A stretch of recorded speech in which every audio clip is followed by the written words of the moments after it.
Baik, terima kasih Pak Andri. Assalamualaikum warahmatullahi wabarakatuh. Innal hamdalillah nahmaduhu wa nasta'inuhu wa nastaghfiruh wa na'udzu billahi min shururi anfusina wa min sayyiati a'malina.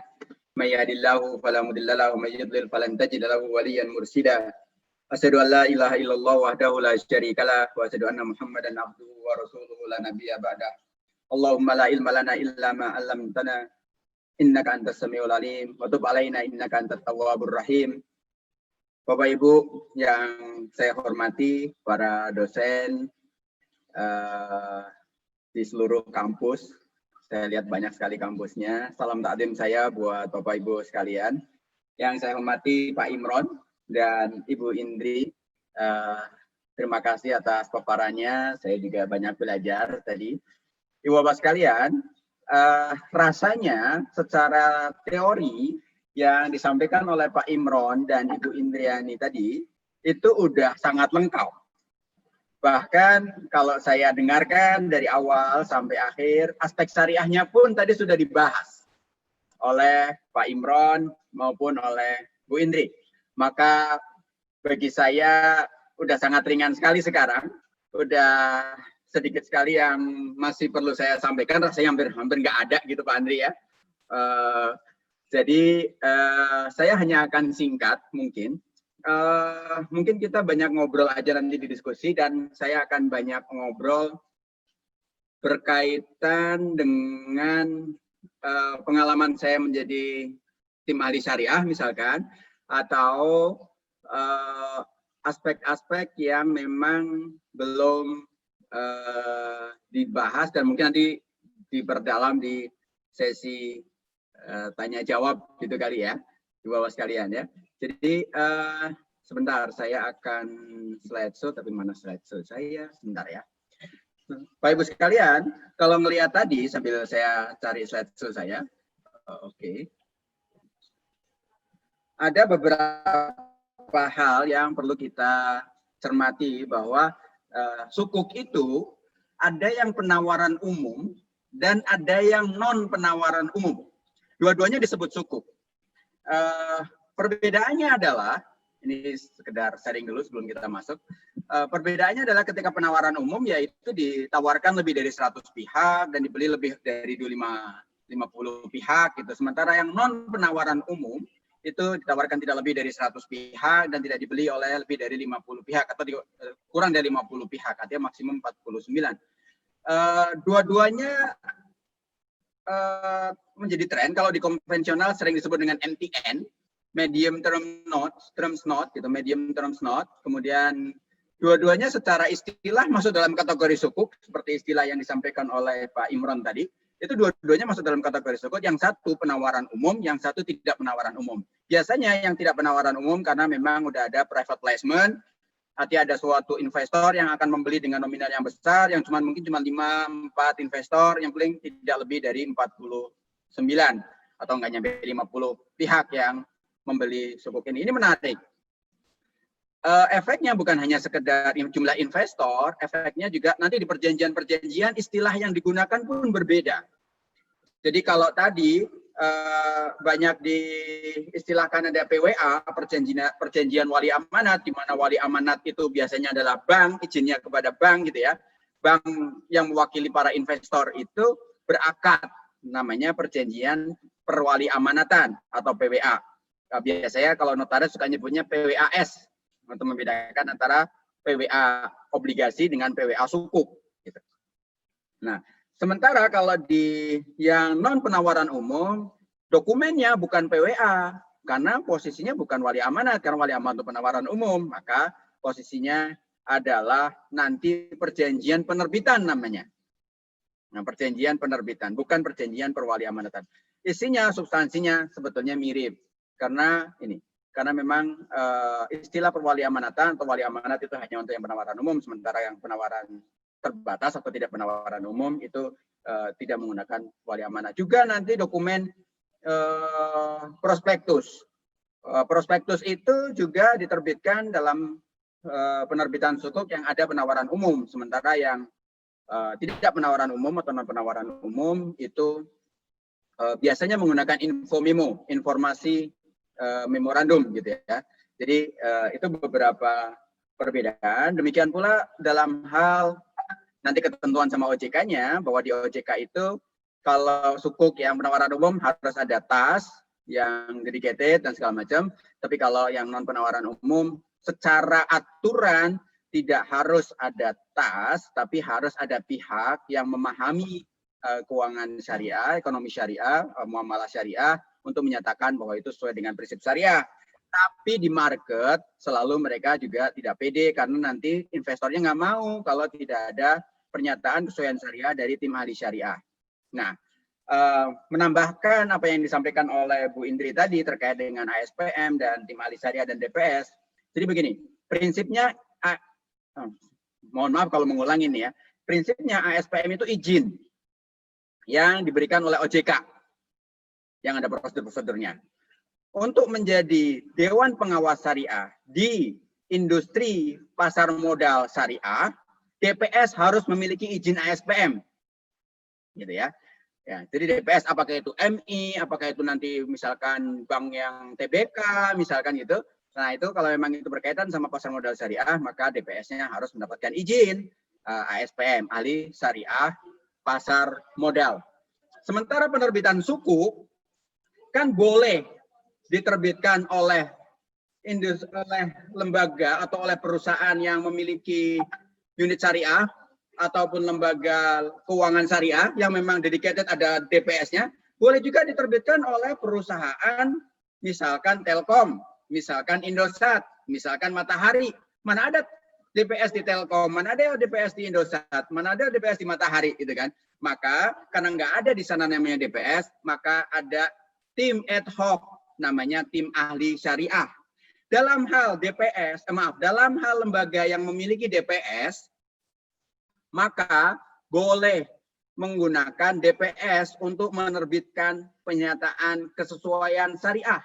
Misalkan BRI Syariah, misalkan nih menerbitkan sukuk, maka cukup pernyataan kesesuaian syariahnya dari DPS Bank BRI Syariah, misalkan gitu.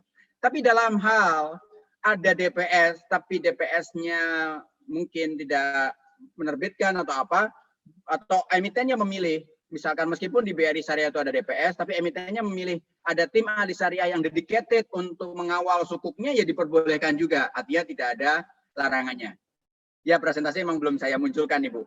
Sabar. Ini baru ngobrol secara pengalaman aja, supaya rasanya kalau secara slide, saya tadi udah banyak sekali slide saya yang overlapping, yang sudah yang sudah disampaikan oleh Pak Imron maupun Bu Indri. Tapi berkaitan dengan pengalaman dan berkaitan dengan praktek yang berkaitan sama aspek syariah di pasar modal dan reksadana. Ada juga Ustadz yang tadi yang terkait dengan perbedaan praktek di Indonesia dan di Malaysia seperti penggunaan akad murabah. Baik. Nanti saya akan bahas itu ketika saya membahas tentang akadnya Pak Andri ya. Mohon izin. Nah, Ibu Bapak sekalian, pertemuan kita hari ini kita ketemu adalah yang kedua kali. Sebelumnya 2 minggu yang lalu kalau saya tidak salah ingat, kita juga ketemuan ketika kita membahas aspek syariah di pasar modal secara general, gitu kan. Nah, pada saat itu ada slide ini tentang 24 fatwa di SNMUI tentang pasar modal. Ya, waktu itu saya belum update nomor-nomornya. Nah, sekarang sudah ada update nomor-nomornya, sehingga gunakanlah slide yang ini. Kalau toh pun mau dipakai untuk ngajar atau apa, gunakan slide ini. Dan juga ada judul yang sedikit diedit, yang semoga tidak ada perubahan lagi. Tapi ini nomornya sudah sesuai ya. Jadi sudah ada fatwa tentang sukuk wakaf, sudah ada fatwa tentang saham, sudah ada fatwa tentang sukuk. Ini yang paling hangat kemarin. Di bulan September kemarin diplenokan. Sebetulnya fatwa tentang sukuk ini yang nomor 23 atau fatwa nomor 137 itu sudah diplenokan di bulan Februari 2020 kemarin, tapi ada ada satu klausula tepatnya yang perlu penetapan pleno lagi, yaitu tentang credibility-nya. Tentang credibility atau diperdagangkannya sukuk khususnya mudharabah dan musyarakah dan wakalah bil istismar. Itu akhirnya dibawa lagi ke pleno dan ditetapkan kemarin pada bulan September di pleno kemarin, maka sudah sahlah fatwa tentang sukuk yang nanti bisa dijadikan dasar untuk Bapak Ibu sekalian ngajar. Saya yakin Ibu Bapak sekalian akan makin mantep gitu ngajarnya kalau sudah baca fatwanya. Karena fatwanya relatif cukup detail dan ini merupakan semacam apa ya? Semacam lebih mendudukkan lagi. Kalau dulu kan di fatwa nomor 32 ini tentang obligasi syariah. Nah, sekarang kita udah nggak gunakan istilah obligasi lagi, maka kita gunakan istilah sukuk. Meskipun Ibu Bapak sekalian, kalau Bapak Ibu sekalian membaca literatur-literatur di luar negeri, sering menyebutkannya bukan sukuk doang. Disebutkannya adalah Islamic sukuk. Karena istilah sukuk adalah sertifikat, which is adalah equal dengan obligasi, equal dengan efek sebetulnya. Jadi efek itu bisa masih Islamic or not Islamic gitu, or non Islamic gitu. Nah, sehingga kalau di luar negeri sering diistilahkan dengan Islamic sukuk. Meskipun OIV lebih spesifik menyebutkannya sebagai investment sukuk atau sukuk al-istismariyah gitu. Jadi istilah sukuk pun kalau ada yang protes nih, kok masih pakai obligasi sih, nggak pakai sukuk? Dah. Secara bahasa Arab, sukuk juga artinya sertifikat, that's it. Mau konvensional, mau syariah juga sukuk sebetulnya. Tapi kalau terminologi di Indonesia, sukuk menjadi sudah yang comply with syariah, gitu kira-kira. Nah, ini dalam hal menetapkan hukum, ini satu dasar yang kita harus pelajarin juga, yaitu al-hukmu ala syai'i far'un tasawwurihi. Hukum tentang sesuatu adalah cabang dari pemahaman tentang hakikat dari objek yang kita hukumi tersebut, gitu ya. Ini kaidah hukum yang harus kita miliki. Mohon maaf ada salah ketik, ada 2 kali pemahaman.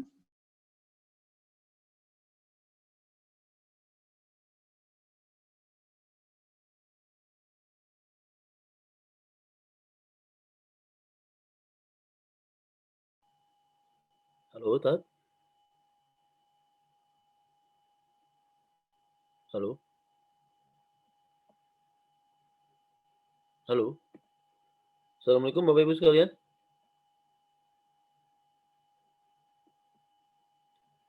Ustadz Teguh. Kayaknya jaringannya, Tri. Oke, coba saya tanyakan dulu ya.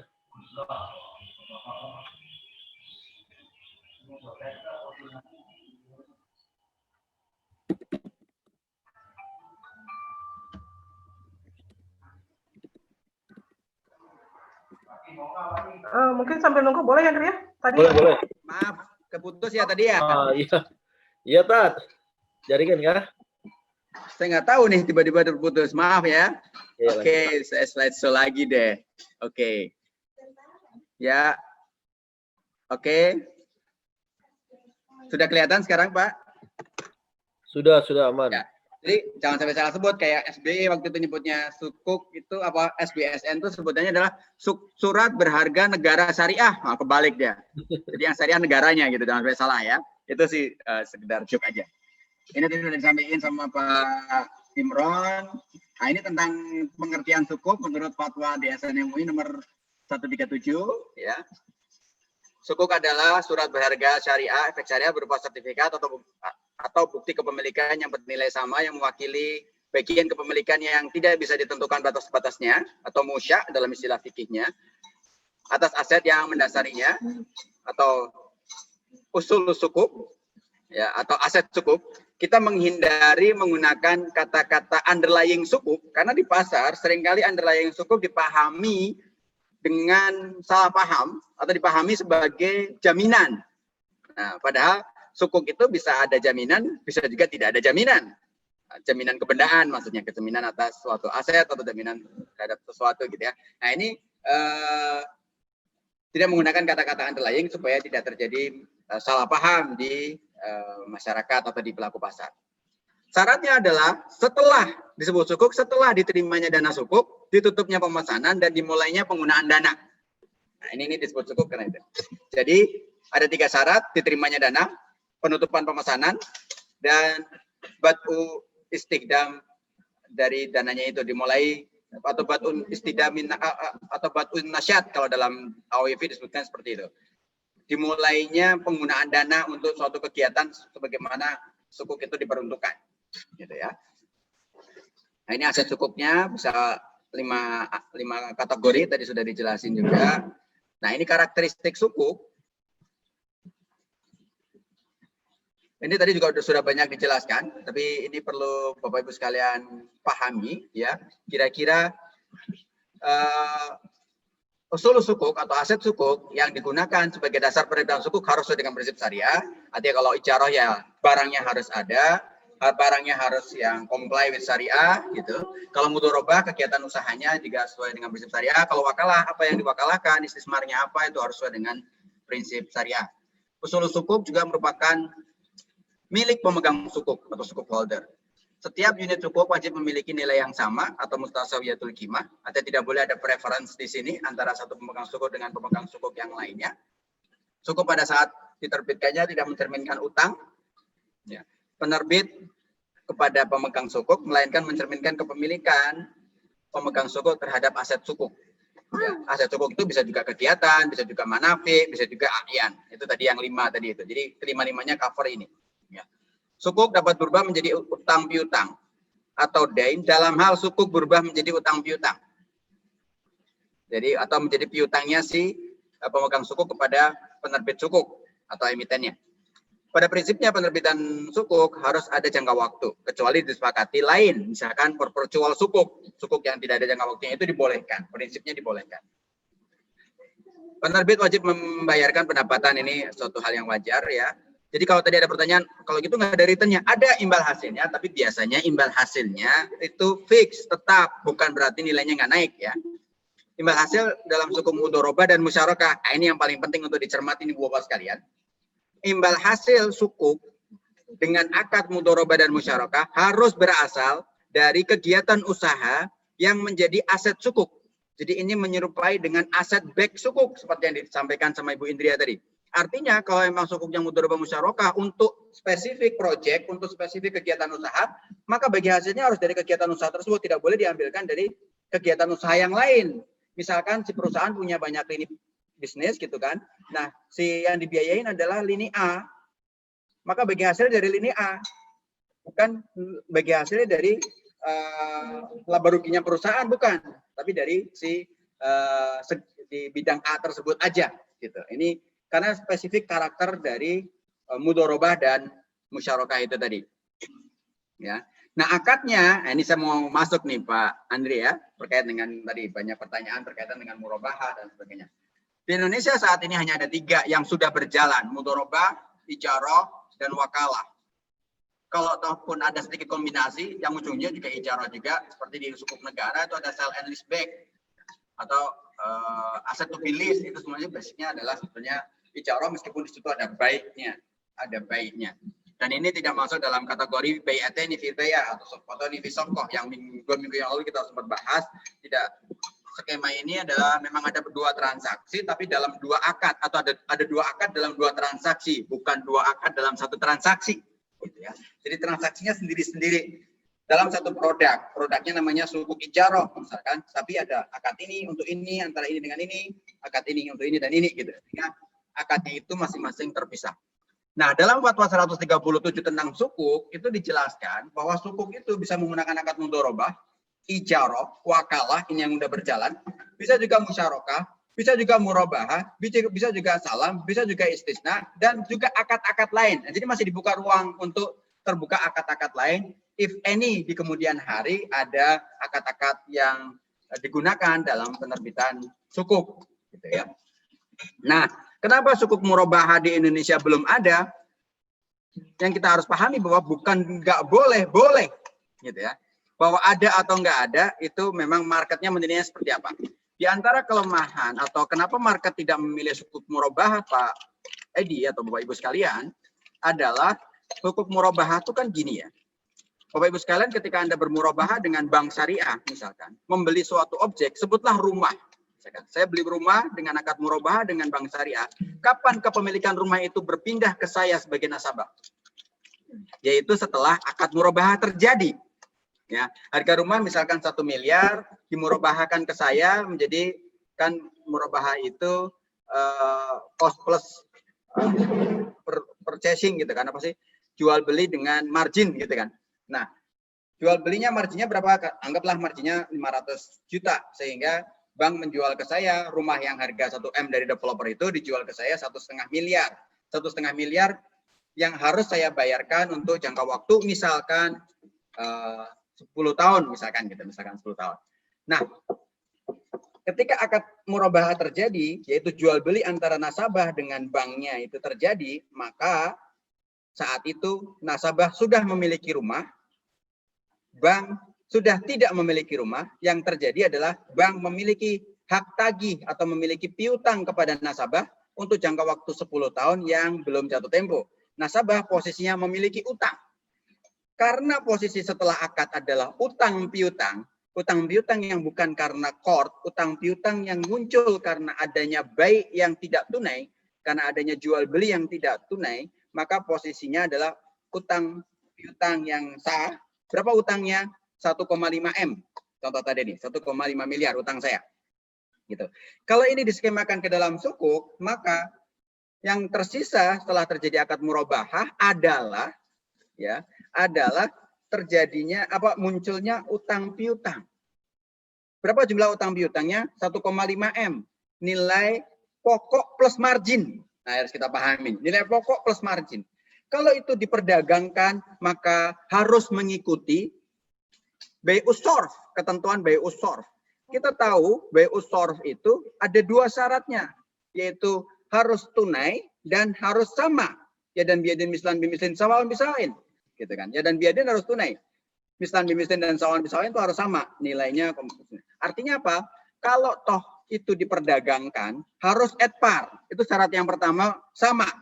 Tapi ada syarat kedua, yaitu harus tunai, on the spot. Kan satunya tagihannya belum terjadi, sehingga tidak bisa masuk dalam kategori tradable.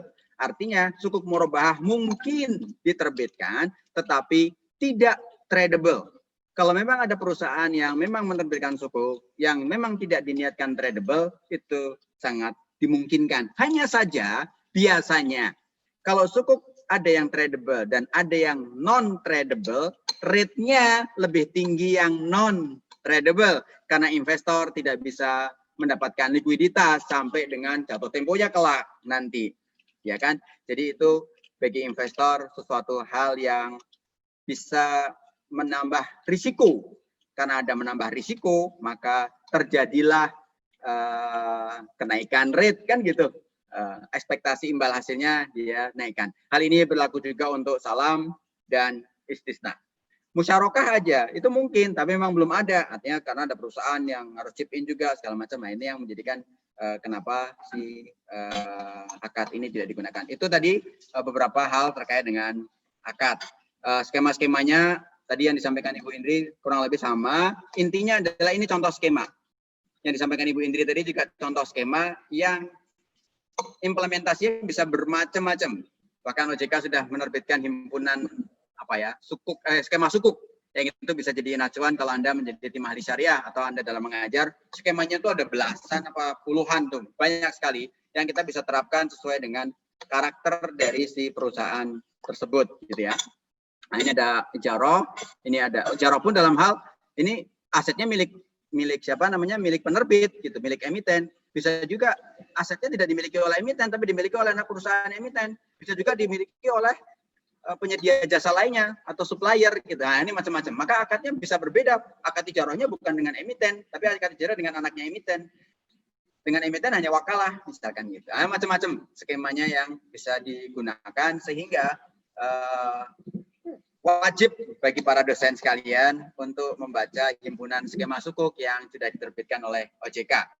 Ini juga wakalah, juga ada hanya satu yang sudah ada di Indonesia dan itu juga sangat mungkin untuk dikembangkan skema-skemanya.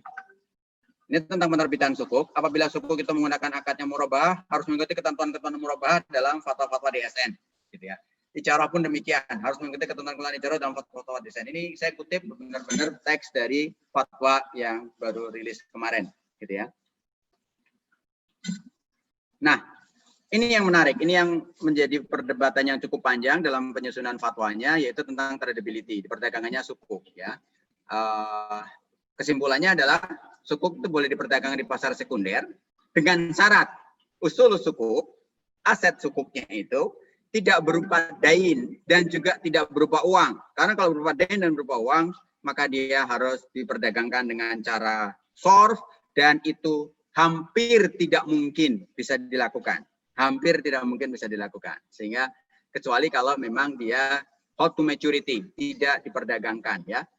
Yang kedua adalah sukuk dengan akad baik, murabahah, salam, dan istisna. Ini menjelaskan yang tadi nih Pak Edi ya. Tidak dapat diperdagangkan di pasar sekunder. Sukuk dengan akad mudharabah, dan ini terjadi di internasional, dunia internasional, di Timur Tengah juga akad murabahah itu nggak ada yang tradable, gitu ya. Sukuk dengan akad mudharabah, musyarakah, wakalah bil istismar dapat diperdagangkan di pasar sekunder setelah penawaran umum dan dana yang diterima penerbit telah mulai digunakan untuk kegiatan usaha. Nah, ini udah mulai digunakan. Dan yang juga nggak kalah pentingnya tentang ijaroh, sukuk yang dengan akad ijaroh hanya boleh diperdagangkan sepanjang makjur, mahalul manfaah, atau aset sukuknya itu, atau manfaatnya itu sendiri kalau itu menjadi objek sukuk, itu dimiliki oleh pemegang sukuk. Maksudnya ada di pihaknya pemegang sukuk kan. Sedangkan sukuk ijaroh asetnya yang telah sedangkan sukuk ijaroh yang asetnya telah menjadi dain, telah menjadi utang piutang, maka tidak dapat diperdagangkan di pasar sekunder. Ini perbedaan sukuk tadi. Ini tadi tim ahli syariah dengan Dewan Pengawas Daerah tadi juga sudah dijelaskan. Nah, sedikit tentang reksadana, karena salah satu instrumen sukuk ini dibeli oleh reksadana. Intinya ya pasti besok juga akan diterangin juga.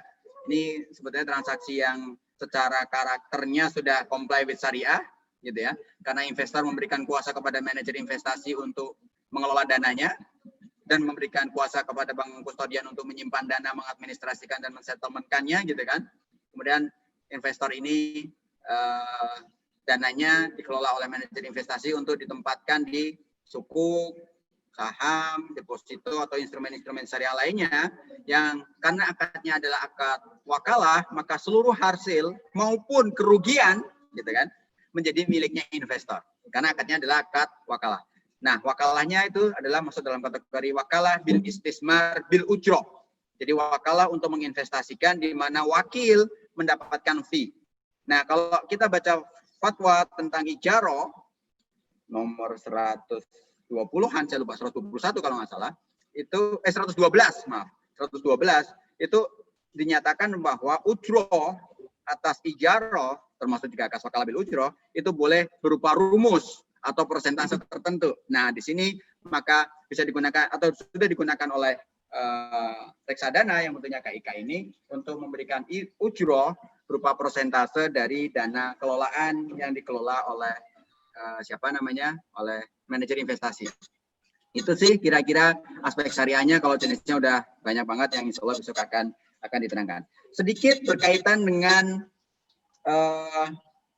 wakaf link sukuk dan sukuk link wakaf. Nah, ini. Jadi pemerintah itu terakhir kemarin waktunya 5 menit lagi ya, Tat. Oh, boleh. 2 menit paling. Ya, siap. Menerbitkan sukuk wakaf retail. Meskipun secara generik namanya cash wakaf link sukuk. Artinya kalau cash wakaf link sukuk itu orang punya wakaf berupa uang, kemudian dibelikan sukuk. Nah, kalau yang diinisiasi oleh OJK adalah ada tanah wakaf yang idle, yang untuk memberdayakan atau untuk mengembangkan, menyutilisasi tanah-tanah yang idle atau aset-aset wakaf yang idle lainnya, itu butuh dana besar. Maka diterbitkan sukuk untuk mengoptimalkan itu. Sehingga sukuknya diterbitkan untuk mengoptimalkan wakaf. Gitu. Nah, dua-duanya boleh, meskipun secara branding dua-duanya disebut dengan istilah sukuk wakaf. Jadi nggak ada salah-salahan sih menurut saya. Oh ya sah-sah aja kalau sukuk wakafnya pemerintah juga dianggap sebagai namanya sukuk wakaf, karena sebetulnya ya kaitannya juga sukuk yang sumber dananya dari dana wakaf, ya sumber dananya dari wakaf. Sementara kalau ini wakafnya tidak produktif, kemudian diterbitkan sukuk untuk memproduktifkan. Bisa digunakan untuk pasar, bisa digunakan untuk pendidikan, dan sebagainya. Itu kira-kira Pak Andri yang semoga kita bisa banyak diskusi nanti, kalau ada waktunya tentunya. Sekian, Assalamualaikum warahmatullahi wabarakatuh.